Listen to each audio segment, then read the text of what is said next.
Oh, how we doing? Reb. So, we are nearing the end of these really exciting research assignments. I know the last one I gave you really wasn't even a research assignment. It was more just practical stuff for your letters and stuff like that. That's kind of what this week is. I'm just wanting to let you get familiar with some terms that we'll be talking about at camp and just some things and ideas that it'd be good to introduce before you get to camp, just so you have an idea of what we're talking about. One of those is ethnocentrism, and some of you may have already touched on this in various sociology or psychology or classes. Some of you, it may be a brand new term. Ethnocentrism, we're all ethnocentric. We all judge things based on our own culture, based on what happens in our states, our cities. It's when it takes on the ugliness of we are better because we are we, that kind of thing. So we're going to talk a little bit about what that looks like at camp, but I want y'all to start, maybe just read an article or two and become familiar with the term. The counterpart to that is ethno-relativism. It's when you can introduce another culture into your own.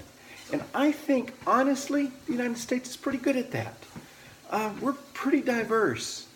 We're pretty ethno-relative, if you want to use that term. I think we incorporate a lot of cultures into our own. We adopt those. When I go off and I eat at a Afghan restaurant, what do I see? I see many different types of people there eating. When I go to the Vietnamese restaurant, what do I see? I see everybody there.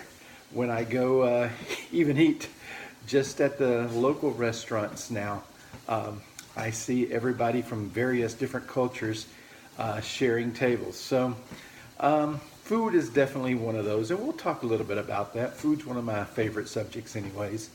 But ethnocentrism, ethno-relativism, those are kind of just two of the terms. And, cultural relativism also is something that I think I want y'all to start thinking about. So this week is more thinking, less writing. For this last research assignment that I'm going to send you, I don't necessarily want you to write a report on it. I want you to give me some examples.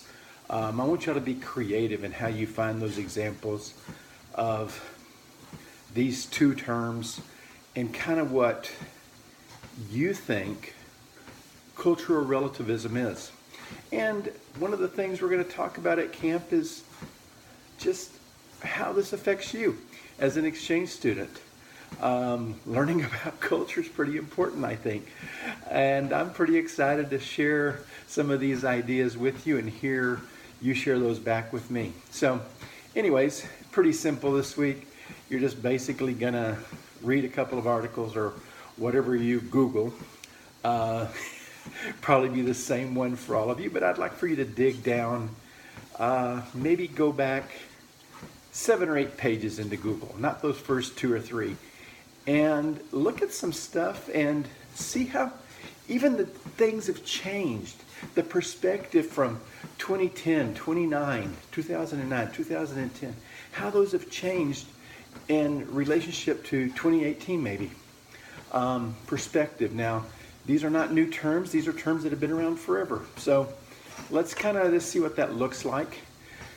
And also see what it looks like in context, perhaps, of your host country.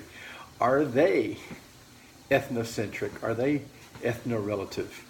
And are they really, really engaging with other cultures? And are they adopting those cultures into their own? Or are they really wanting to maintain their own identity at the expense of missing out on multiple cultures flourishing in their own environment? Anyway, just kind of some ideas to bounce around inside your noggins. Hope you have a good week. This may be the last research assignment. I may have a surprise for you down the road, but I know everybody's getting busy, and I know we're only a few weeks out from camp now, and I don't want to overload you. Yes, you may get 2 or 3 more videos from me, but hopefully they will be more just ideas that I'm going to try and put in your heads. Anyways, thanks guys. See y'all later. Bye.